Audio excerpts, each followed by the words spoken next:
নমস্কার বন্ধুরা, আজকে এই ভিডিওর মাধ্যমে আপনারা জানতে চলেছেন গ্যাসের মূল্যে স্বস্তি।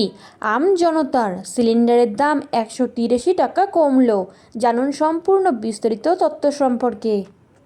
গ্যাসের মূল্যে স্বস্তি জনতার, এক ধাক্কায় 183 টাকা কমলো সিলিন্ডারের দাম। মাসের শুরুতেই সুখবর, এক ধাক্কায় অনেকটা কমলো বাণিজ্যিক গ্যাসের দাম। 1 জুলাই থেকে কলকাতায় 19 কেজির বাণিজ্যিক এলপিজি সিলিন্ডারের দাম কমেছে 174 টাকা, ফলে এখন তা দাঁড়িয়েছে 3081 টাকা 50 পয়সা। পাশাপাশি 14.2 কেজির এলপিজি সিলিন্ডারের দাম অপরিবর্তিত রয়েছে, তা 968 টাকা। মাসের শুরুতেই রান্নার গ্যাসের দাম ঘোষণা হয়।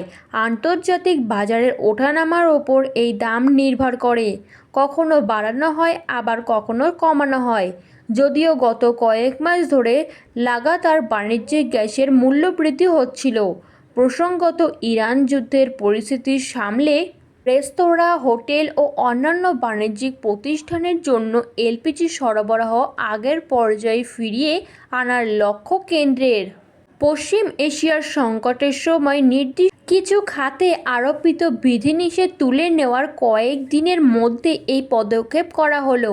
উল্লেখ্য, মূলত হোটেল, রেস্তোরাঁ এবং বিভিন্ন বাণিজ্যিক প্রতিষ্ঠানে ব্যবহার করা হয় 19 কেজি অর্থাৎ বাণিজ্যিক রান্নার গ্যাস।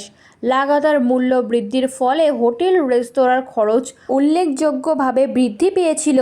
আসলে বিশ্ববাজারে পেট্রোলিয়ামের দামের তুল্যমূল্য বিচার করে দেশের অয়েল মার্কেটিং সংস্থাগুলি পেট্রোলিয়াম পণ্যের দাম নিয়ন্ত্রণ করে থাকে। তাই বিশ্ববাজারে অশোধিত তেলের দাম অনেকটাই বেড়ে গিয়েছিল, যার প্রভাব বাণিজ্যিক গ্যাসে পড়েছিল। অবশেষে খানিকটা স্বস্তি। স্বাভাবিকভাবেই দোকান, হোটেল সহ ছোট ব্যবসায়ীরা উপকৃত হবেন বলে মনে করা হচ্ছে। এখন দেখার রান্নার গ্যাসের দাম কবে কমে। বিশেষজ্ঞদের মতে গৃহস্থালির সিলিন্ডারের দাম কবে পরিবর্তন নির্ভর করছে মূলত আন্তর্জাতিক বাজারের গতি প্রকৃতির ওপরই। পাশাপাশি কেন্দ্রের মূল্যনীতির দিকটিও বিবেচনায়। এরকমই নতুন সরকারের নতুন এবং গুরুত্বপূর্ণ তথ্য পেতে চ্যানেলটি সাবস্ক্রাইব করে বেল বাটনটি প্রেস করে চ্যানেলটির সাথে যুক্ত থাকুন।